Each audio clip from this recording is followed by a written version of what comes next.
Philippines के एक संरक्षित समुद्री क्षेत्र में भी जीवों पर खतरा मंडरा रहा है। आमतौर पर समुद्र का तल अपने जीव जंतुओं को प्रचुर आहार देता है, लेकिन डॉल्फिन देखने पहुंचने वाले पर्यटकों के कारण दूसरी कई प्रजातियों के अस्तित्व पर ही संकट मंडराने लगा है। मछुआरे कहेंगे ये अभी बच्चा है। ये ट्रिडांका गिगा, विशालकाय डोका, वो अभी और बड़ा होगा, करीब 100 किलो का। यहाँ ये घोंगे बिना किसी डर के बड़े हो सकते हैं। उनकी कई प्रजातियां विलुप्त होने के खतरे में जो हैं। फिलीपींस के नेग्रोस और केबू द्वीपों के बीच तानोन जलडमरू मध्य है। यह करीब 20 साल से संरक्षित समुद्री क्षेत्र है। मछुआरा अंसिल सिल्वा घोंगे की खेती कर 4 लोगों के परिवार का पालन पोषण करता है।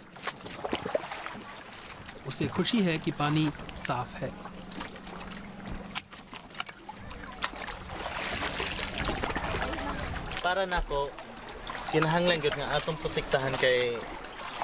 मेरे लिए इसका संरक्षण बहुत ही जरूरी है, क्योंकि इससे हमारी रोजी रोटी चलती है।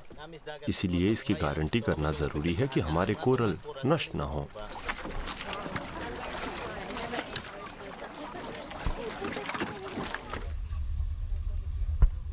तानोन में समुद्र का तल अपने जीव जंतुओं को प्रचुर आहार देता है।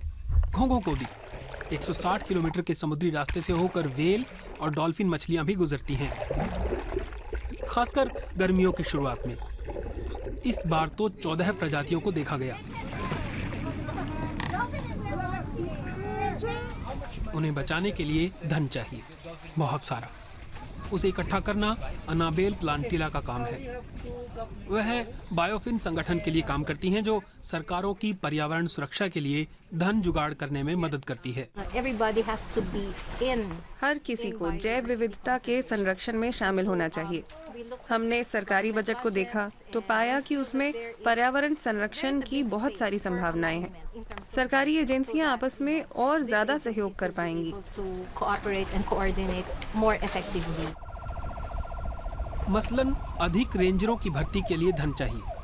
इस समय समुद्र की निगरानी के लिए सिर्फ 3 नावें हैं। इस इलाके में अवैध रूप से डायनामाइट की मदद से शिकार किया जाता है।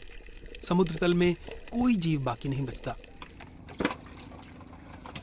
रेंजर जितना हो सके नुकसान की भरपाई करने की कोशिश करते हैं। वे कोरल ब्रीड करते हैं और उसे नष्ट हुई जगह में लगाते हैं। बेहतर होता कि डायनामाइट से मछली मारने को ही रोक दिया जाता, लेकिन उसके लिए और रेंजरों की जरूरत होगी। जो हैं उनके पास पर्याप्त साजो सामान भी नहीं है। हमें तो धमकियां मिलने लगती हैं जब हम अवैध मछुआरों की रिपोर्ट करते हैं। वे हमें जान से मारने की धमकी देते हैं। ऐसा नियमित तौर पर होता है। फिलीपींस में जैविक प्रजातियों की रक्षा बहुत मुश्किल है। बेस सिटी को धनी पर्यटकों के आने की उम्मीद रहती है, जो डॉल्फिन देखने आते हैं। हमें पता होना चाहिए कि सभी समुद्री इकोसिस्टम एक दूसरे से जुड़े हैं। मसलन यहाँ बेस सिटी में अपने पर्यावरण की सुरक्षा की जा रही है, लेकिन यदि तानोन में भी संरक्षण का काम न हो तो यहाँ का काम बेकार रहेगा।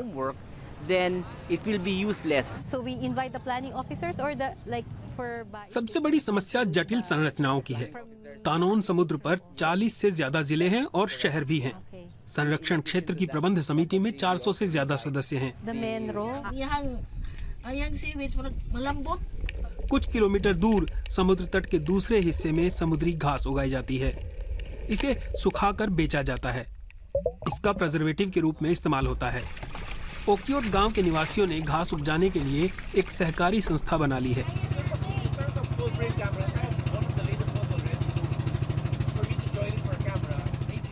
लेकिन इस बार फसल अच्छी नहीं हुई।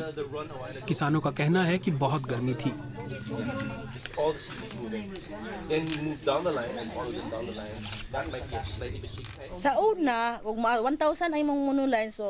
पहले हम 1000 क्यारियां समुद्री घास काटते थे।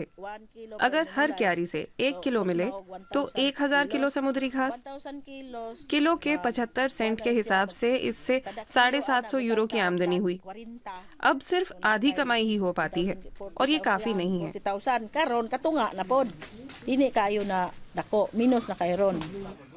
किसान अब घास उपजाने की दूसरी विधियां तलाश रहे हैं, लेकिन फिर भी उन्हें आमदनी के लिए मछली भी पकड़नी होगी, लेकिन बिना डायनामाइट के।